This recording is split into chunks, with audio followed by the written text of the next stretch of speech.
नमस्ते। एक शेर से शुरू करते हैं। गिरते हैं सहसवार ही मैदान जंग में, वो तिफ़्ल क्या गिरे जो घुटनों के बल चले। वो तिफ़्ल क्या गिरे जो घुटनों के बल चले। देखिए, ये मेरा वीडियो आपको अवाक करके रख देगा। कैसे एक रिस्क टेकिंग ज़िंदगी को जीते हैं, ये आपको सिखाएगा ये वीडियो। मेरे ख्याल में आज के दिन रिस्क लेना हमने कम कर दिया है। हमें सेफ और सिक्योर ऑप्शंस चाहिए। हमें सशक्त बनाए जाने वाले जितने भी कारनामे हैं वो करने हैं, जिससे हम स्टेबल ज़िंदगी जी सकें और आगे बढ़ सकें जीवन में। शादी करना हो, बच्चे करने हों, बच्चों को स्कूल डालना हो, इस तरह का एक रोड मैप तैयार है। लेकिन अगर कोई डिसाइड कर ले कि उन्हें जीवन में कुछ और करना है, रिस्क लेना है, जॉब छोड़नी है, बिज़नेस करना है, बिज़नेस छोड़ना है, ट्रैवल ब्लॉगर बनना है, वीडियोग्राफर बनना है, फोटोग्राफर बनना है, फ्लोरिस्ट बनना है, गार्डनर बनना है, साइकिल रिपेयर शॉप खोलनी है, बाइक स्टूडियो खोलना है, कोई भी एक स्टूडियो खोलना है जिसमें कॉफ़ी प्लस समथिंग हो रहा हो। तो इस तरह की जो भी चीज़ें हैं जो हमें आगाह करती हैं, आगे बढ़ने में एक रुकावट पैदा करती हैं, रिस्क लेने नहीं देती हैं, रिस्क को देखने नहीं देती हैं, रिस्क को इमेजिन नहीं करने देती हैं, ऐसी सब चीज़ों को नकार कर हम एक स्टेबल रास्ते की तरफ भागते हैं और उसे पकड़ लेते हैं और उसे छोड़ना नहीं चाहते हैं, टाइट पकड़ लेते हैं बिल्कुल। तो अर्ली 20s में जो लोग हैं अभी, उनके पास बहुत समय है। इन जनरल बात कर रहा हूँ। अगर कोई त्रासदी हो जाए तो एक दूसरी बात है। बहरहाल बात करते हैं अपन। जनरलाइज बातें ही की जा सकती हैं। अगर मैं कुछ रेयर और यूनिक बातें करूँगा तो वो समझ ही नहीं आएंगी, क्योंकि वो इतनी रेयर हो जाएंगी कि जनरल पब्लिक या कॉमन सेंस से बाहर की बातें होंगी। तो ऐसी बातों को ना सुना जाता है, ना परखा जाता है, ना आगे बढ़ा जाता है उन पर। तो जो रिस्क है, रिस्क होता क्या है? रिस्क और रिवॉर्ड जुड़े हुए हैं। जो रिस्क का मीटर है, अगर वो आप बढ़ाते जाएंगे तो रिवॉर्ड या जो आपको जो रिवॉर्ड मिल सकता है वो भी बढ़ता जाएगा। लेकिन उस रिस्क में ये भी छुपा है कि ये रिवॉर्ड नहीं मिले, इसकी भी मात्रा, इसकी भी स्केल बढ़ता जाएगा। तो जितना रिस्क बढ़ाएंगे उतना रिवॉर्ड तो मिलने के चांस है, लेकिन उतना ही बड़ा झटका और उतना ही बड़ा लॉस होने का चांस भी है।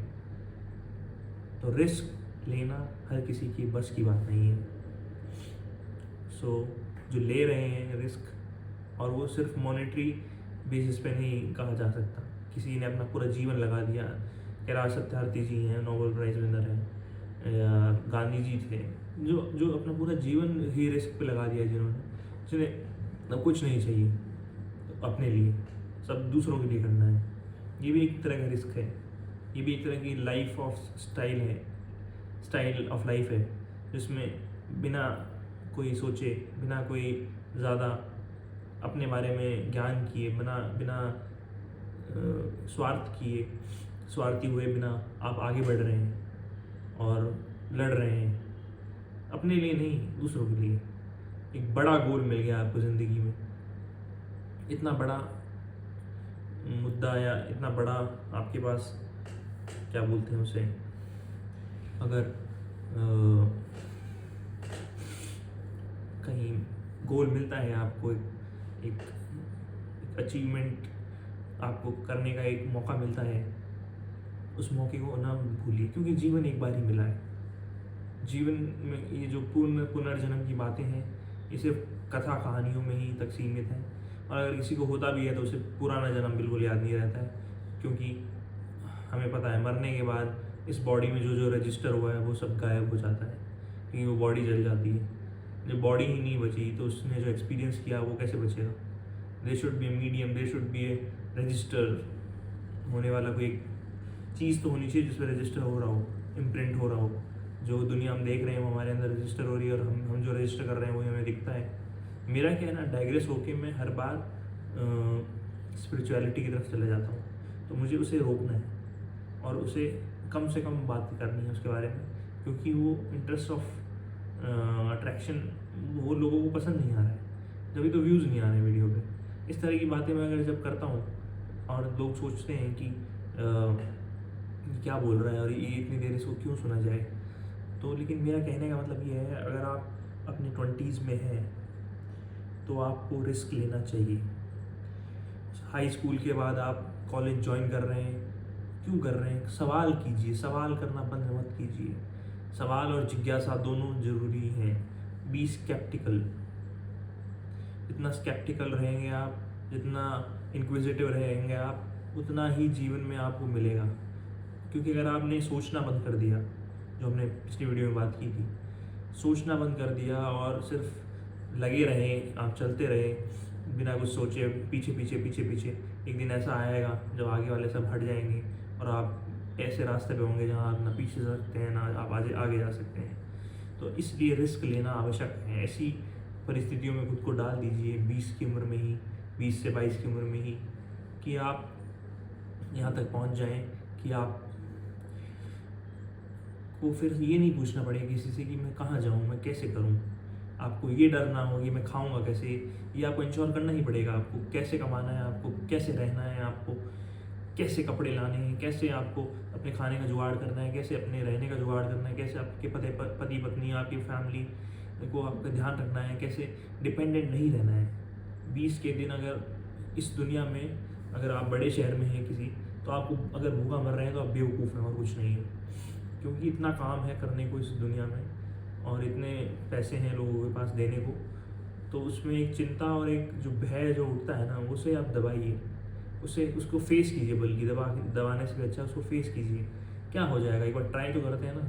अमन गुप्ता ने ट्राई किया, बोट बन गई। पीयूष अग्रवाल ने ट्राई किया, लेंस कार्ड बन गया। इस शार्क टैंक में आप देख रहे होंगे। उसी तरह आप भी कुछ बनाने की कोशिश कीजिए। अब मैं देखिए एक काम कर रहा हूँ, एक प्रोजेक्ट पे डिजिटल कैलेंडर बना रहा हूँ मैं। बेसिकली मैंने देखा कि कैलेंडर्स तो हैं अपनी ज़िंदगी में, मैं कन्वीनियंस बढ़ा रहा हूँ, कन्वीनियंट बना रहा हूँ लाइफ को लोगों की। उसके पीछे क्या है अभी मैं आपको समझाता हूँ। एक प्रोडक्ट है डिजिटल कैलेंडर। तो उस कैलेंडर में बेसिकली मैंने ट्राई किया है कि जो फिज़िकल कैलेंडर्स हैं उनकी ज़रूरत ना पड़े, ना आपको गूगल करना पड़े, ना आपको अपना कैलेंडर देखना पड़े। कैलेंडर आप फिज़िकली देख रहे हैं उसके बजाय आप स्क्रीन में देखिए और ज़्यादा डिटेल्स हैं और ज़्यादा चीज़ें मिलेंगी आपको। इसमें हमने हिंदू पंचांग को भी ऐड कर दिया है और ग्रेगोरियन कैलेंडर तो है ही।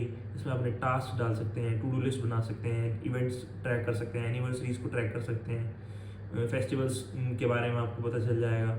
इसके अलावा आप अपने टास्क को अपने जो चहीते हैं और अपने जो फैमिली में हैं उनके लिए एक प्रोफाइल बना सकते हैं और उनके टास्क वहाँ लिख सकते हैं, लोग वहाँ आके टिक कर सकते हैं अपने टास्क। तो एक ट्रैक करने का एक पूरा एक वीकली एंड मंथली रिपोर्ट्स आएंगी जिसमें आपके टास्क के बारे में बताया जाएगा, कितने आपने कंप्लीट किए, कितने नहीं किए। एक ग्राफ बनेगा तो आप एक पूरा ट्रैक कर पाएंगे। ये इस प्रोडक्ट पे मैं काम कर रहा हूँ। मैंने रिस्क लिया कि जॉब, मैंने इंटर्नशिप नहीं की। अच्छी बात नहीं है लेकिन मैंने नहीं की अपने कॉलेज टाइम में इंटर्नशिप। कुछ 10-12 दिन में गया हुआ इंटर्नशिप में और वहाँ मैंने जो IIT में सब बच्चे जा रहे थे इंटर्नशिप करने जा रहे थे, तो उस साल मैंने घर पे बैठ के UPSC की तैयारी की। रिस्क लिया मैंने अपॉर्चुनिटी कॉस्ट भर रहा हूँ उसकी भी। अब मुझे बिज़नेस करना पड़ रहा है। देखा कुछ अच्छा हुआ ना, जब मैंने रिस्क लिया तो मैं आज बिज़नेस कर रहा हूँ। मेरे सारे दोस्त या जो भी हैं, ज़्यादातर लोग वो जॉब कर रहे हैं, उन्हें अब कंफर्टेबल हो गए अपनी लाइफ में, अब आगे बढ़ रहे हैं, सगाई कर रहे हैं, शादियाँ कर रहे हैं। तो मेरा भी फेज़ आ गया है। मैं अब क्या बोलते हैं, बिज़नेस में घुस चुका हूँ। तो मुझे अब इसमें ये आगे बढ़ना है क्योंकि मेरे पास कोई रास्ता नहीं है। मैं यहाँ तक पीछे किसी का आया और मैंने रियलाइज़ किया कि मेरे 20s चले गए पूरे।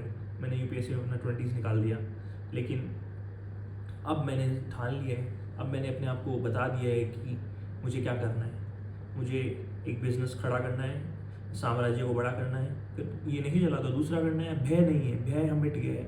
भय इसलिए मिट गया क्योंकि मैंने पूरा रिस्क लिया, पूरा मैंने ऑल इन कर दिया यूपीएससी पे। नहीं हुई मुझसे तैयारी ढंग से, मैं फोकस नहीं कर पाया, पूरे 4 साल ऐसे ही निकल गए। लेकिन फिर मुझे बस कंपैरिजन और डिप्रेशन की बीमारी हो गई। मैं कंपेयर कर रहा था अपने फ्रेंड्स से, अपने पीयर से, कि वो लोग यहाँ हैं, वहाँ हैं, वो लोग इतना कमा रहे हैं, वो लोग ये कर रहे हैं, वो लोग घूम रहे हैं बाहर, वगैरह वगैरह वगैरह। अपनी मैंने इच्छाओं को मारा, और धीरे धीरे धीरे धीरे मेरे परिजनों की सपोर्ट से, मेरे माता पिता, मेरे जो शुभ चिंतक हैं, उनके सहारे से मैं आज यहाँ हूँ। तो अपनी लाइफ में आप ये ज़रूर देखिएगा, लोग बहुत इंपॉर्टेंट हैं। जिनके साथ आप खड़े हैं, जो आपके साथ खड़े हैं, वो इतने मजबूत हैं कि आपके आते बवंडरों को वो झेल पा रहे हैं या नहीं झेल पा रहे हैं। ये जीवंत घटना है, ये मैंने कुछ जिया है, मैंने कुछ देखा है कि हाँ, मेरे जो परिजन हैं उन्होंने मेरा पूरा साथ दिया है, मैंने जो करना चाहा वो किया है। और एक तरह का जो डर जो है वो मिटता गया। और आज एक ऐसा स्ट्रक्चर मुझे मिल चुका अपनी लाइफ में कि मुझे भय की कोई अभिप्सा या भय की कोई एक्सपीरियंस अनुभव नहीं होता है। मैं एक मुक्त पुरुष की श्रेणी में अपने आप को रखता हूँ आज के दिन, कि मैंने अपना जो जीवन डेडिकेट किया पिछले कुछ साल, अपनी स्पिरिचुअलिटी के ज्ञान को बढ़ाया, और एक सीखा कि no knowledge and no action, no experience can give you what spiritually you can get. What I mean here is कि जो ज्ञान से, जो एक गुरु के सहारे से, एक स्क्रिप्चर से, या फिर कुछ दोहों से, कुछ कहानियों से, कुछ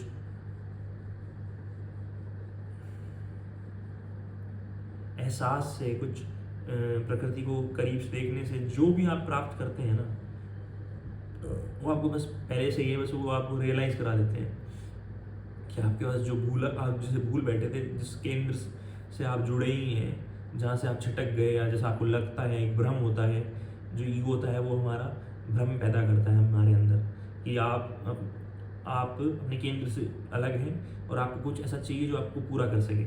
इसलिए इंसान शादी करता है, इसलिए इंसान नौकरी करता है, इसलिए इंसान भागता है, ट्रैवल करता है। उसे अपने आप को पूरा फील करना है, कंप्लीट फील करना चाहता है हर इंसान अपने आप को फुलफिल्ड फील करना चाहता है। तो ये जो चीज़ें हैं ना, जो मैंने अभी लिस्ट की हैं, ट्रैवल, शादी, नौकरी, ये सब चीज़ें बुरी नहीं है। बुरा है आपका करने का जो पीछे जो आपका मादा है ना, जो आपने सोचा है इसके पीछे कि मेरे को ये क्यों चाहिए, वो जो क्यों है ना, वो बहुत इम्पोर्टेंट है।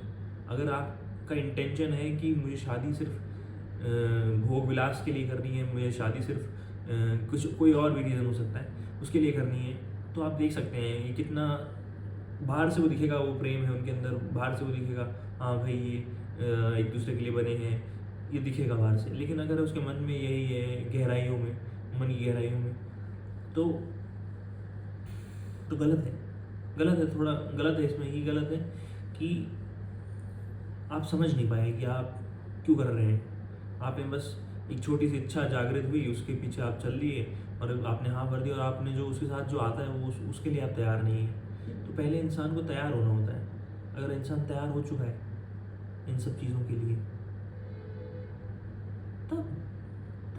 तब आपको समझ के, सोच के डिसीजन लेना होता है। मैंने करीब 5 साल विरोध किया कि मुझे रिश्ते, मतलब मुझे नहीं करना है ये रिश्तों का जो भी है ना, आगे नहीं बढ़ाना है, अपनी फैमिली को आगे मेरा बढ़ाने का मन नहीं है। मैं इस जिद पे था। लेकिन फिर मैंने सेल्फ रिफ्लेक्ट किया, कंटेम्पलेट किया, क्या होता है ये सब, ये आज मैं बताता हूँ आपको। रिस्क इसी में है। आपने रिस्क लिया कि आप करियर नहीं चुन रहे हैं, स्टेबल पाथ नहीं चुन रहे हैं। आपने रिस्क लिया कि आपको बड़ा गेन मिल जाएगा। अगर मान लो मैं यूपीएससी क्रैक कर लेता तो मेरे पास एक अच्छी और रिस्पेक्टेबल जॉब होती है इस दुनिया में, जो काफ़ी मतलब अच्छी जॉब्स में गिनी जाती है इंडिया की। पैसे चाहे उसमें कितने भी हों, 50-60 हज़ार, जो भी 70 हज़ार मिलते हैं, वो उसकी बात नहीं है। बात है इज़्ज़त की, बात है पर्क्स की, बात है ऐसे एक माहौल की, एक ऐसी ऑरा की जो आपको कोई और नहीं दे पा रहा था। तो इतना बड़ा रिस्क लेकर मैंने उस तरफ दौड़ लगाई। मैं गिर गया, मैं बैठ गया, मैं रुक गया, भागा, मैं कभी कभी रुका, कभी भागा, तो मैं उस तरफ नहीं पहुंच पाया, मैं अपनी नौका को पार नहीं लगा पाया। लेकिन कोशिश करने वाली की हार नहीं होती है, ये बात आप सदा याद रखिएगा। जो कोशिश कर रहे हैं उनको सक्सेस मिलेगी, और कैसे मिलेगी ये जानना आपका हक है।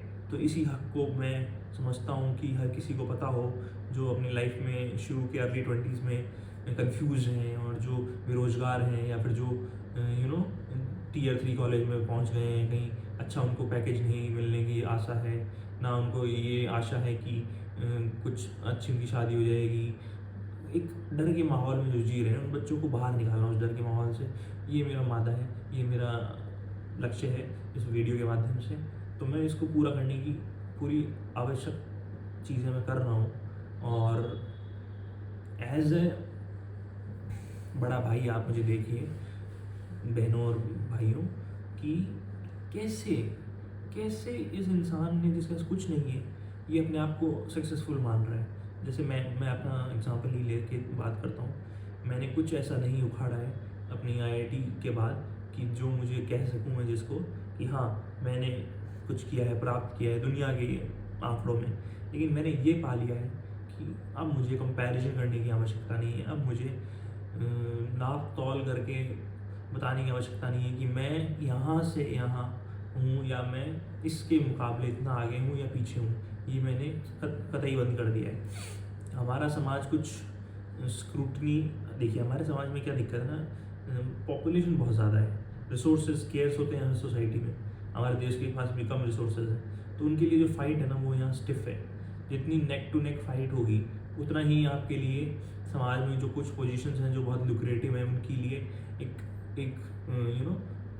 बनेगा, एक कहानी बनेगी, कहानी बन जाएगी उसके अराउंड कि ये इतना अच्छा है, इतना अच्छा किसी को मिल जाए तो उसकी 7 पीढ़ियाँ राज करती हैं, किसी को ये मिल जाएगा।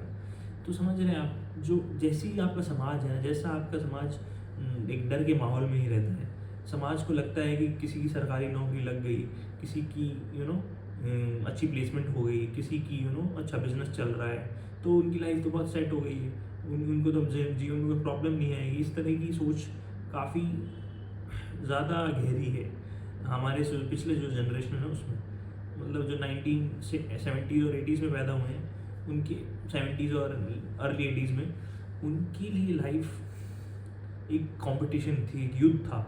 आज के दिन भतेरे बहुत सारे ऑप्शन हैं, बहुत सारे आपको मौके मिलते हैं जीवन में कुछ करके दिखाने के, तो आपको रुकने की आवश्यकता नहीं है, आप ट्राई कीजिए। आपको कैफ़े खोलना है, कैफ़े खोलिए, आपको साइकिल रिपेयर करनी है, साइकिल रिपेयर कीजिए, आपको हेयर कटिंग सीखनी है वो कीजिए, आपको गैजेट्स बनाने हैं वो बनाइए, आपको कुछ बिजनेस शुरू करना है वो कीजिए। पैसे मिल जाएंगे, पैसे आपको मिलने वाले देने वाले लोग मिल जाएंगे जिन्हें टैलेंट चाहिए। रॉ टैलेंट क्या होता है, आप ओपन टू एक्सपीरियंस हो, open to try things, open to कुछ भी आपको दे दिया जाए सॉल्व करने के लिए, आपके अंदर एक वो रहनी चाहिए, चपलता एक होनी चाहिए कि हाँ मैं इसको सही कर दूंगा, इसको मैं सॉल्व कर दूंगा। ऐसी चपलता आप रखिए, एक अंदर एक मोटिवेशन अंदर रखिए कि मैं कुछ बड़ा करना चाहता हूँ, मेरे अंदर एक स्पार्क है जो मैं जला के रखना चाहता हूँ। उसको जलाए रखने के लिए मैं ये बोलता हूँ, मैं बोलने के लिए नहीं बोलता हूँ, मेरे स्पार्क को ज़िंदा रखने के लिए बोलता हूँ। मेरा माध्यम देखिए, मैं ऐसे कुछ खास क्वांटम फिजिक्स तो पढ़ा नहीं रहा हूँ कि जो हर किसी को आती नहीं है, या रॉकेट साइंस तो है नहीं। ये बस बेसिक बातें हैं, इनको एक अच्छे अमली जामा पहना के इनको अच्छे से प्रेजेंट करने की कोशिश करता हूँ मैं, और बताने की कोशिश करता हूँ कि हाँ इस तरह से भी जीवन जी सकते हैं, इस तरह से भी जीवन एक स्ट्रक्चर दे सकते हैं जीवन को, और एक अपनी एक प्लेटफॉर्म तैयार करके उस पर आप स्टैंड आउट कर सकते हैं। तो मेरे बिज़नेस के बारे में थोड़ी बात करते हैं। ये आइडिया करीब मुझे 2024 मार्च में आया, कुछ शाम का समय था, मैं ऐसे बैठा था और मैंने सोचा यार हर चीज़ जब डिजिटल हो गई है तो कैलेंडर के पीछे क्यों नहीं पड़े लोग, हर चीज़ को कर रहे हैं, ये मोबाइल में और टैबलेट में डालकर छोड़ दिया है, लेकिन एक डेडिकेटेड कैलेंडर डिवाइस भी तो होना चाहिए। तो इसी सोच ने मेरे अंदर एक स्पार्क पैदा किया कि हाँ यार इस पर काम कर सकते हैं। फिर मैंने सोचा एक जॉब ले लेता हूँ, मैं साथ में काम करूँगा, कल्चर सीखूँगा कंपनी कैसे चलती है, और फिर अपना एक स्टार्टअप करूँगा। ये मेरा था शुरू से बिलीफ। और मेरा मन में भी यही भरा हुआ था कि मुझे ऐसा कुछ करना है। तो मैंने उसी को शुरू किया। 4-5 महीने मैंने जॉब की, सीखा कैसे कंपनी चलती है, कैसे क्या चलता है। तो एक बैकअप तैयार किया मैंने अपने लिए, थोड़ी सेविंग्स हुई मेरे पास, उनसे मैंने ट्रैवल किया। ट्रैवल करके मैंने कुछ सीखा अपने बारे में, और फिर जैसे जैसे समय बीता वैसे वैसे ये स्ट्रॉन्ग होता गया मेरा हंच कि हाँ, मैंने लोगों से बातें की, मार्केटिंग एक्सपर्ट से बातें की, मैंने मैंने मेरे दोस्तों से बातें की, उन्होंने कुछ सजेशन दिए, मैंने हर सजेशन को नापा तोला, और घर पे भी काफ़ी परिजनों से भी मैंने बात की, मेरे भाई से, माता पिता से, सबसे बात करके मैंने इस डिसीजन पे मैं पहुंचा कि इस पे आगे बढ़ना चाहिए, इसमें आगे बढ़ें और कुछ ऐसा करें, इसको ऐसा बनाएं, इस प्रोडक्ट को ऐसा बनाएं कि ये मास अपील हो इसकी। तो ऐसा है। तो आप प्रोडक्ट के बारे में मैं और आपको एक अलग से वीडियो बना दूंगा, उसमें आपको जिसको भी जानना हो ज़रूर कमेंट कीजिए। आप, मैं चाहता हूँ आप कमेंट करें कैसे रिस्क लेना है, मुझे सीखें। मैं रिस्क लेने, और मैं रिस्क ही हूँ बेसिकली। मैंने देख लिया, मुझे रिवॉर्ड की भी चिंता नहीं है, मुझे रिस्क लेने में मज़ा आता है, थ्रिल में मज़ा है कि बिज़नेस मेरा चलेगा नहीं चलेगा, प्रॉफिट होगा नहीं होगा, कुछ कोई लोग मैं कैसे सेल कर पाऊँगा। मैं किताब पढ़ रहा हूँ कि हाउ टू सेल। तो मैंने ये भी देखा कि ब्रायन ट्रेसी करके एक अमेरिकन है, उनकी वो नॉवेलिस्ट हैं और सेल्स एक्सपर्ट हैं। तो उनकी बुक में मैंने सीखा कि कैसे क्रैक किया जाता है सेल्स कोड, कि आप कई तरह के आप ग्राहक मिलेंगे, कुछ होंगे जो आसानी से मान जाते हैं, यस मैन्स होते हैं जो 100% मोटिवेटेड होते हैं, जिनको कुछ भी आप बेचना चाहेंगे वो खरीद लेंगे। कुछ ऐसे एडमेंट और अपैथेटिक बायर्स होते हैं जिनको आप कुछ भी ट्राई कर लीजिए वो नहीं खरीदने वाले हैं। 5% ही होते हैं, 5% ही उस एंड पे होते हैं, बीच में है बाकी सारा गेम। 25% किसी तरह के, 25% किसी तरह के, 25% किसी तरह के। तो यही कोई 75 से 80% ही ऐसे होते हैं, और 10 से 20% जो वही बैल कर्व बनता है हर जगह। आपको पता होगा नॉर्मल कर्व है एक, बेल कर्व बोलते हैं जैसे, जो टेंडेंसी, जो प्रोबेबिलिटी में भी कई बार आपको पढ़ाया जाता है। और बस यही मैं कहना चाह रहा था। तो जो रिस्क है उसको थोड़ा और अपन ब्रेक करेंगे। रिस्क कैसे लिया जाए, कैसे रिस्क को मापा जाए, कैसे रिस्क को मॉनिटर किया जाए, कैसे रिस्क के साथ रिवॉर्ड को देखा जाए, कैसे रिवॉर्ड की लालच को थोड़ा डिमिनिश करके, marginally diminishing factor of marginality basically, कितना और रिस्क ऐड करने पे आपको कितना और थ्रिल मिल रहा है, वो उसको देखना है। जब तक थ्रिल पॉजिटिव है और काफ़ी सिग्निफिकेंट है, जब तक आप रिस्क लीजिए। और जैसे ही वो थ्रिल नेगेटिविटी के फैक्टर में चेंज हो जा रहा है, डिमिनिशिंग, जो आपकी मार्जिनलिटी पे जो थ्रिल ऐड हो रहा था वो कम होने लग जाए, तब आप रुक जाइए। तब आपको रिवॉर्ड्स एंड और प्रैक्टिकल हो जाना चाहिए थोड़ा। तो रिस्क लिया आपने, कुछ मतलब महीने रिस्क लिया कि आपने ये ठुकराया, वो ठुकराया, हर चीज़ को ठुकरा दिया कि मुझे गवर्नमेंट जॉब्स नहीं करनी है, मुझे ये नहीं करना है मुझे। तो मतलब आपने एक रिस्क लिया है, बड़ा रिस्क लिया है, तो बड़े रिस्क का फिर रिवॉर्ड भी बड़ा है अगर आप टिके रहेंगे तो। लेकिन रिस्क की भी एक सीमा है, उसके बाद उसको बेवकूफ़ी बोलने लगते हैं लोग क्या बोलते हैं आप खुद ही समझ जाएंगे कि बेवकूफ़ी थी कि मैंने इतने दिन इस पर टिका रहा। तो उसके लिए 20 और 21, 23 यहाँ तक जो अभी इस एज ग्रुप में जो लोग हैं वो रिस्क भरपूर लीजिए। 27 तक आप कहीं लेट नहीं है, आप जो करना चाहते हैं करिए। कोई ज़रूरी नहीं है आपका ट्रैक बिल्कुल ऐसे चल रहा हो, ऐसे कोई ज़रूरी नहीं है कि आपने पहले BSc किया, फिर MSc किया, फिर PhD किया, फिर आपने UPSC कर लिया, माइट भी। इस तरह का ट्रेजेक्ट्री होना कोई आवश्यक नहीं है। अगर है तो अच्छा है, लेकिन उसने कोई रिस्क नहीं लिया है, उसने कैलकुलेटेड फाइट्स लड़ी हैं और वो जीतता गया। बस उसके पास कंसिस्टेंसी नाम की एक चीज़ थी, उसको जीतता गया। मेरे पास नहीं है कंसिस्टेंसी, मेरा ये स्ट्रॉन्ग पॉइंट नहीं है, लेकिन मेरे पास रिस्क टेकिंग पावर है। तो मैं रिस्क ले सकता हूँ, और इमोशनली काफ़ी अनस्टेबल हूँ मैं, ये भी मेरी वीकनेस है। तो मैं काफ़ी, मेरा जो डोपामीन है वो इमोशंस चेंज कर देते हैं। जैसे ही मेरा इमोशंस चेंज होते हैं मैं डोपामीन हैवी यूज़र हूँ बेसिकली। तो जैसे ही मेरे इमोशन चेंज हो जाते हैं किसी चीज़ को लेकर, तो मैं उसको देख लेता हूँ कि अब इसमें कुछ बचा नहीं है, no reward is in there. But ऐसा होता नहीं है, ये इसको मैं अपने आप को चेंज कर रहा हूँ यहाँ पे। मतलब आपके भैया में भी दिक्कत है, और ये दिक्कत ये है कि मुझे डोपामीन सीकिंग एक जंतु बन गया हूँ मैं, और वो मुझे रिस्क में मिलता है। रिस्क मैं लेता हूँ छोड़कर सब कुछ, और सब कुछ छोड़कर कुछ हाथ नहीं लगेगा, ये तो पहले से ही पता है। तो ये फिर एक बुराई हो गई है।